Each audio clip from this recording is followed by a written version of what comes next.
歡迎大家收聽夫妻 Double Up。咁嚟緊呢一集嘅中年好聲音3呢，就係改編歌之夜啊。咁就有史以嚟呢，播映時間最長啊，2個鐘零30分鐘。咁都係啦，累積積分最低嘅同學呢，就要被淘汰嘅。咁由於呢一集呢，我出得稍遲啦，但係都有個好處嘅。就睇到 TVB 釋放出嚟嘅少少精華片段，咁就可以跟得貼少少。咁呢一集呢，我就想先講阿雨神同埋阿黃鄭先。咁其他嘅參賽者們呢，我都係會順翻住個次序嚟講嘅。咁阿雨神呢，就攞阿哥哥呢一首拒絕再換作為呢一場嘅主打。咁本身呢一首歌呢，阿哥哥都係玩嗰種不羈嗰種味道嘅。咁啊，當然啦，我哋都會明白阿雨神就唔會行翻條舊路噶啦。咁睇翻報道啦，呢次阿雨神呢就玩些時嘅風格，用慵懶同埋魅力嘅聲音就自彈自唱拒絕再換嘅。咁以佢嗰個編排才華呢，真係可以相信佢又可以玩出一啲金曲，但係就另外一種味道嘅感覺，又變成自己嘅首本曲目，咁啊都相信佢有咁樣嘅魔法同能力啊。咁以而家流出嘅資料所講呢，阿海怡聽完就直頭話自己都面紅耳赤，讚嘆阿雨神把聲呢就好似跳緊脫衣舞咁。咁啊，海怡仲話佢用聲音做到好多唔同嘅層次同音色。咁啊，張佳添都講啦，又讚阿雨神有才華啦。又識得彈琴，又識得彈吉他，識編曲，又識作曲，即係好全面嘅音樂製作人啊！喺5個評判裏邊嘅人設呢，比分比得手緊嘅周國峰呢，咁睇怕佢呢一次都應該係俾20分啦啩，因為次次佢都好似又扮陶醉，又讚嘆，又感動，但係個分呢都唔係俾得咁手鬆嘅，大家都知佢。咁啊都明嘅，評判裏邊係有人嚴啲，有人緊啲，但係我諗咧呢一次99分嘅石破天驚嘅出現呢，橫空出世呢。咁啊我諗應該係周國峰有合作啦呢一次，因為佢嗰個設定係平均分低2分啊嘛，俾人嗰個感覺啊，周國峰大概係如此啦。我自己嗰個睇法就係覺得呢，雨神係一個好識捉首歌用神嘅歌手啊。即係呢個係好少見嘅，即係咩叫做捉首歌用神呢？我舉個例子啦，譬如即係講翻阿哥哥佢唱呢首歌呢，就即係唔使講噶啦，不羈浪子嗰種感覺呢，就入型入格噶啦，已經係前無古人後無來者噶啦，冇人可以再跟佢行呢一條路呢，就唱得接近睇到阿哥哥嘅車尾燈噶啦。咁你要點樣去另闢蹊徑，去重新揾一個角度，去注入一個新嘅生命，注入一個新嘅感動別人嘅感情嘅角度去切入，去演繹呢一首歌呢？咁就真係估唔到喺呢2日流出嚟嘅資料同報道，阿雨神竟然係用一種比較慵懶、比較些時嘅風格去演繹呢首歌。咁我又諗一諗，有夾㗎喎。同埋最重要一點，我諗係頭先張佳添係講得啱嘅，因為佢係比較全面嘅製作型歌手啊，創作兼製作型歌手。有好多創作歌手可以寫詞，可以作曲，但係呢，雨神有一個特別嘅編曲。編曲唔係人人都可以編得好嘅，係一種不可或缺嘅才華嚟嘅。如果佢自己係能夠編曲嘅話呢，佢睇到嗰首歌嘅世界呢，會同我哋一般人係會唔同嘅。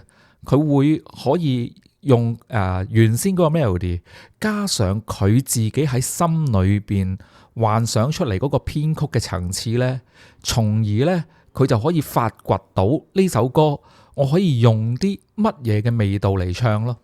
即係我就講到好似好易啦，咁其實我就唔識音樂嘅，我純粹就係由一個欣賞者嘅角度去得到啲咁嘅資訊之後呢，我去幻想原來佢將會往呢一個方向呢係放心機同埋放筆墨落去嘅，咁我就會覺得佢真係一個才華洋溢嘅全面性嘅創作型歌手咯。同埋一樣嘢咯，因為係打比賽啊嘛，其中一個重要嘅策略啦，就係揚長避短啊嘛，即係盡量表現自己長處，自己唔係咁優勢嘅地方呢就收埋。咁如果真係要行翻哥哥嗰條路呢，你又好難避免有好多比較大嘅肢體或者舞動嘅動作啊，咁就專注淨係唱歌同埋玩自己熟悉嘅樂器就可以處理到首歌啦，又可以玩到自己想玩嘅感覺。所以呢，佢呢一個係一個好有智慧嘅決定嚟嘅。即係回想翻當年四大天王都唔係個個跳到舞啦，就算係嘗試想去克服跳舞嘅，個效果都強差人意嘅。比賽去到呢一步呢，俾阿雨神攞99分呢，喺個做 show 嗰個節目以呢一個話題點同埋收視點嗰個商業考量嚟講呢，亦都係應有之義嚟嘅。因為你咁樣先至可以令阿雨神同黃渤拉得近，咁個總決賽先至夠爆啊嘛，嗰個收視。咁多消息流出，都已經知道佢呢一個係 good show 啦。咁就期待到當晚正式表演嗰陣時，可以細味欣賞阿雨神呢一次咁特別嘅演出。咁接下嚟講嘅呢一位呢，就係海豚音王子黃鄭俊仁。咁佢唱嘅呢，就係學友嘅《愛火花》。咁我喺 TVB 娛樂新聞台嗰個 channel 呢，就見到無線呢，就釋放咗一啲精華嘅片段啦。就見到阿黃鄭就着咗件好型嘅棗紅色皮褸，同埋係好用技巧同爆發力呢，就唱緊演繹緊首《愛火花》嘅。而個拉咪動作呢，就差唔多真係去到肚臍咁緊要噶啦。咁唔知呢次阿張佳添呢，會唔會又及阿黃鄭，又話佢好拉咪啦？我自己嘅感覺就係呢一個拉咪呢係合理嘅，係有需要嘅。感情上演唱到去嗰個位呢，真係完全合情合理。不過評判係咪咁睇呢？就唔知啊。咁我哋講翻首歌先啦。咁《愛火花》呢，阿黃鄭就真係揀啱歌噶啦，因為首歌好多地方都要一啲高音而強勁持續不斷嘅輸出去唱噶嘛。咁我可以想象到係好符合阿黃鄭俊仁嗰把聲嗰個音色嘅。咁歌又啱，演唱者嗰個功架又夠，就冇乜嘢好擔心嘅。